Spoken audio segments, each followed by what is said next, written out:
Coming up next, bad analogies written by high school students on This Is True Really News. I know you're sitting there, you're giddy, you're all a quiver with anticipation. I'm all a quiver with anticipation. Sure you are. Like, subscribe, and follow This Is True Really News, and you have that feeling every day. Just ask folks who already have, like Phil, the Wonder Mutt. Woof. And Bernard and Wally. Geraldine. These are names I'm making up. I have no idea. Like, subscribe, follow. This is True Really News. Thank you. This is True Really News with Scott Combs and Tony Vercanis. All the news you're about to hear is true. Really?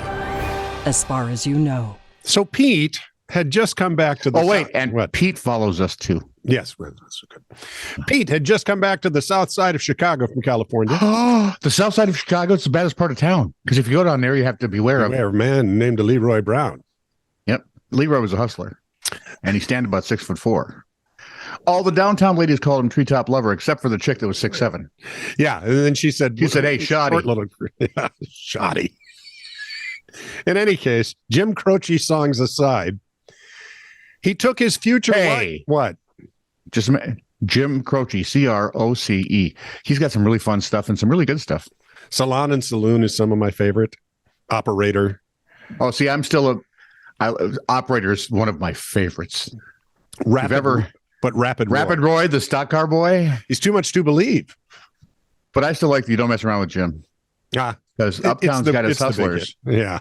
Bowery's and the 42nd Street's got Big Jimmy Walker. He's a bull-shooting son of a gun. Big and dumb as a man can come. Oh, that's fun stuff. And he's stronger than a country house.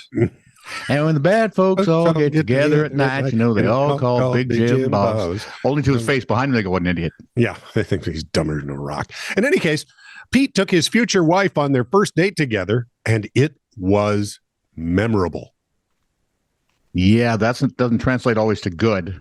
After the typical dinner in a movie, they parked near a lake and walked down a hill to sit on a blanket and talk. Yeah. Oh, talk. Yeah, I remember doing that. Oh, wait, I've got something in my eye now.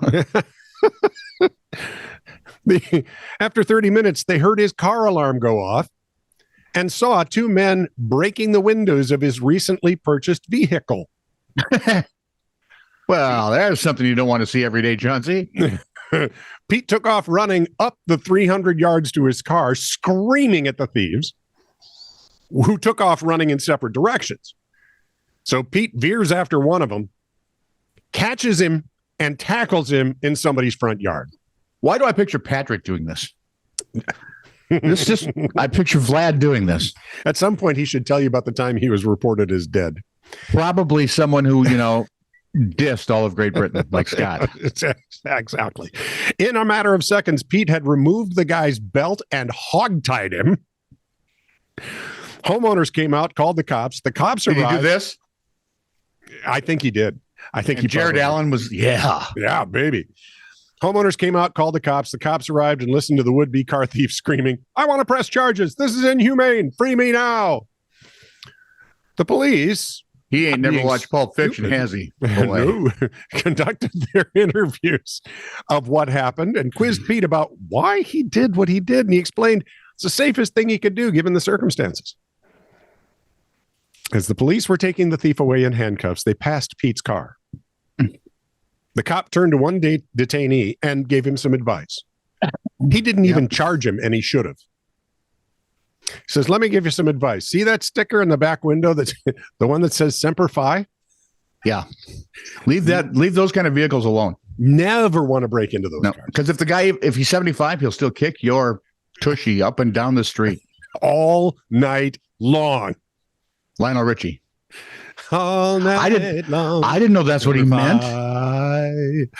All night long. Semper Fi. What do you think? Is this your day job? No. Good. Don't quit either. Your day job. Don't quit that, because this and singing are not going to get you through.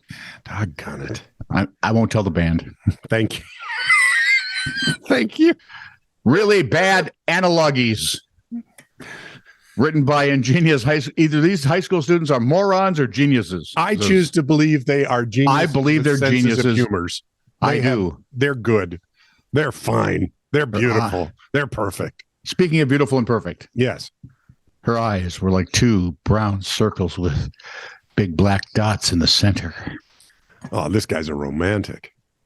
He was tall as a 6'3" tree.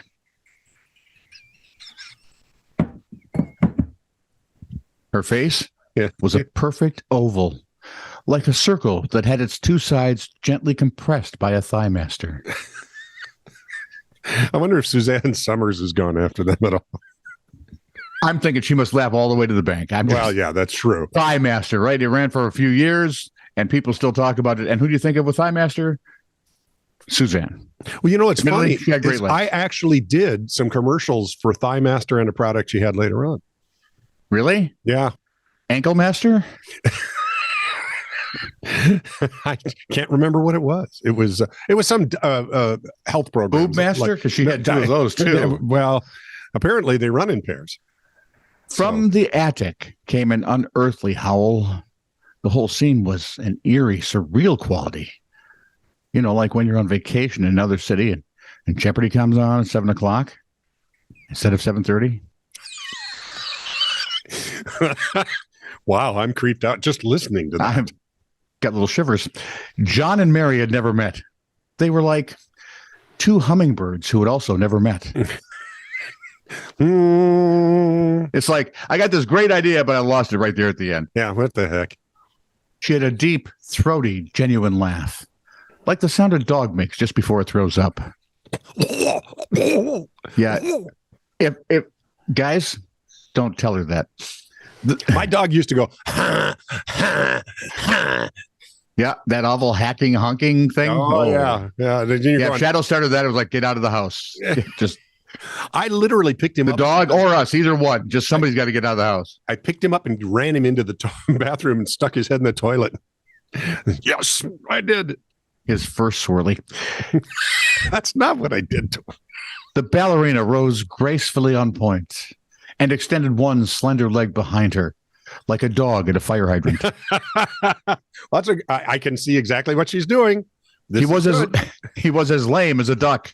You know, not the metaphorical lame duck either, but a real duck that was actually lame, maybe from stepping on a landmine or something.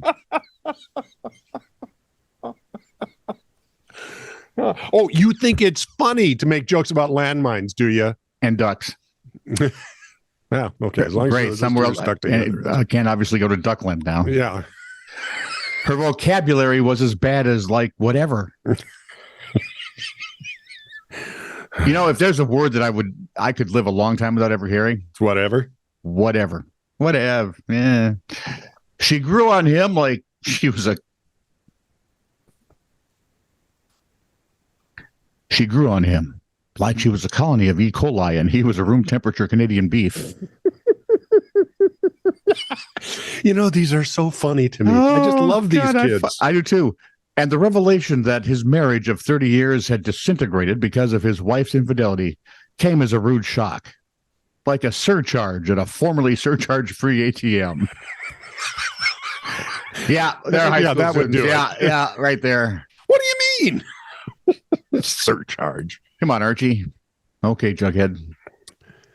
Kids Corner Yes, it is. from Lil Bit. Corner with the kids, if you wonder. 4-year-old starts to melt down because I flushed the toilet instead of her. This is a major faux pas. I'm sorry? Yeah, she flushed the toilet instead of her daughter. Why would you want to flush your daughter? No. That was the daughter's leavings. Ew. Then, as tears brim over her eyelids, she takes a deep breath and says, "Life is more important than toilets." Life is more important than toilets, y'all. Is that like the young newlywed walks into the bathroom and her husband left a note on the toilet seat? Love you. Don't flush. It may be a world record. I'm getting a tape measure. Yeah. My 4-year-old once leaned into my upper arm and sighed, "I love squishy things." Poor mom. She had a 4-year-old. Son, looking at some photos of me from 25 years ago. Wow, Mom, what happened to you? You did, you little Yeah, right. rascal. Random kid, are you funny? Me? Why do you ask? Random kid, your son is funny. Are you funny? Me? I don't know. I think you'd have to ask my son what he thinks. Random kid stares, blink, blink. I think he must get it from somewhere else. Walks away. The last thing he heard was the report from the gun because he never felt the bullet entering his cranium. Laugh at that. Why is this all 4-year-olds today? This is funny. Because 4-year-olds are funny. They are. 4-year-olds and sons are funny. 4-year-old, can I have some of your candy? Wife, I got this for Mother's Day. 4-year-old, you're only a mom because of me. There's an argument to be made. Yeah, hand it over. Hand it over. That's brilliant. Come on, broad. Give me some of that stuff right there. My 11-year-old wrote me an apology for misbehaving in the car that included, I love you so much, but sometimes forget to care about your existence. Yeah, I've been there. Yeah. Antoine? But, a Florida neighborhood is on high alert now after a series of overnight visits from a, quote, well-dressed man wielding a machete. Is the machete well-dressed? So it's a Florida man again. It has to be. WSVN TV 7. If they're not on Channel 7, what a great waste of letters. WSVN TV reported that about 5:30 on October 17th, 5:30 a.m. morning time, residents heard a knock at the door and saw the man on their doorbell camera. But he walked away after tapping the door with the machete. Did he look like Danny DeVito? No, that'd be funny. No, the guy that looks like he's been in a real gang fight. Oh, Danny Kaye. What? I'm just trying Danny to help. Trujillo. Oh, Trujillo. Yeah. Idiot. He's Machete. He is. Yeah, he is. If I ever met him, I just call him sir because. Thank you for not killing me yet. Frightened. Other neighbors in Lauderhill had the same experience. Well-dressed man, machete. He didn't seem like someone lost or confused, one resident said. He seemed very intentional, very businesslike, like he was dressed for business, just, with a machete. Well, apparently his business is macheteing. Is that a thing? Police have stepped up patrols in the area, but say so far, no crimes have been committed with a, machete. This is true, really news. Send email to TITR@netradio.network.